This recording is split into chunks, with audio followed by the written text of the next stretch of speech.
Guys, what's up? This is Faizan, aka Muscle Genesis. Today's gonna be way interesting.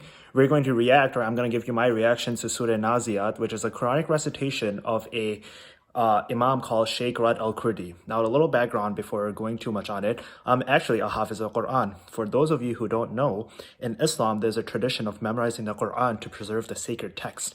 It has been leading from generations to generations because the Quranic text was actually revealed to Prophet Muhammad in Cave of Hira. And so, within the context of that, people don't understand how can you memorize a book of 900 pages.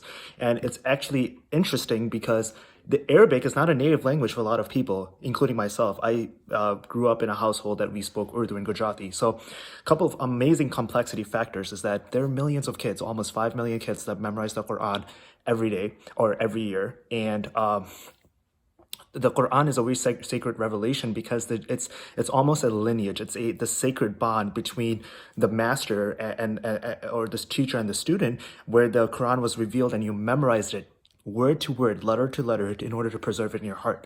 The second most intriguing thing about the Quran is the fact that it's the only book in the world that's actually memorized and preserved by manuscript.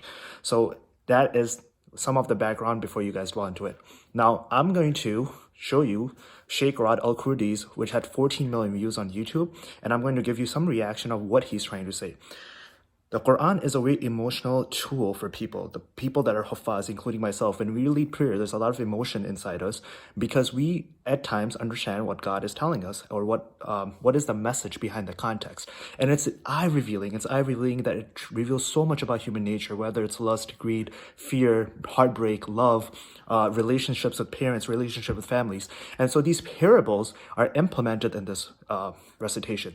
So let's stop now and let me show you guys what that recitation sounds like.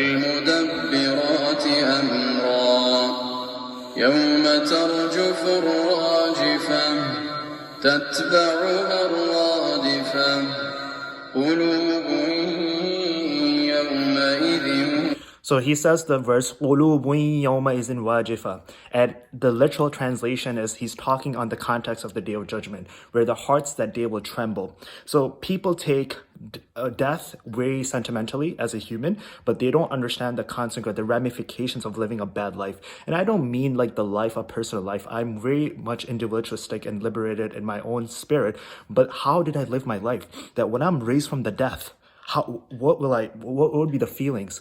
Did I live a life according to a good human? Did I have good manners? Did I have good interactions with people? Did I not cheat someone? Did I not fraud someone? And so that's what he's talking about. He's literally not talking about if you missed a prayer or not. The premise of this surah or this chapter is to give a feeling of judgment, but the judgment from how do you judge yourself? Not like a relationship between a master and a slave, but what is the relationship within yourself that when you're dead and you're risen, how will you interact with yourself?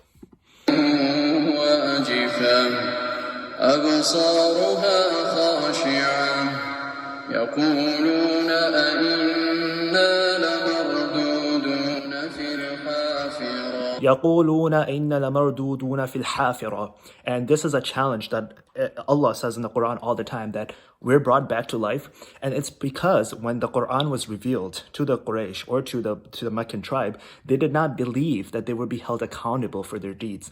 And humans in general have this premise that we're just this biological creatures, right? If you believe in Darwinism, that you're born, you're raised, you mate, you sleep, and you eat, and you go to the bathroom, and then you just die. And it's a constant circle. And people don't, what God is trying to teach you is the premise is that yes, you will be brought back from the death. You will be held accountable. You will be questioned on your deeds, on how you live your life. A premise that's almost lost in a very modern and technical era, right?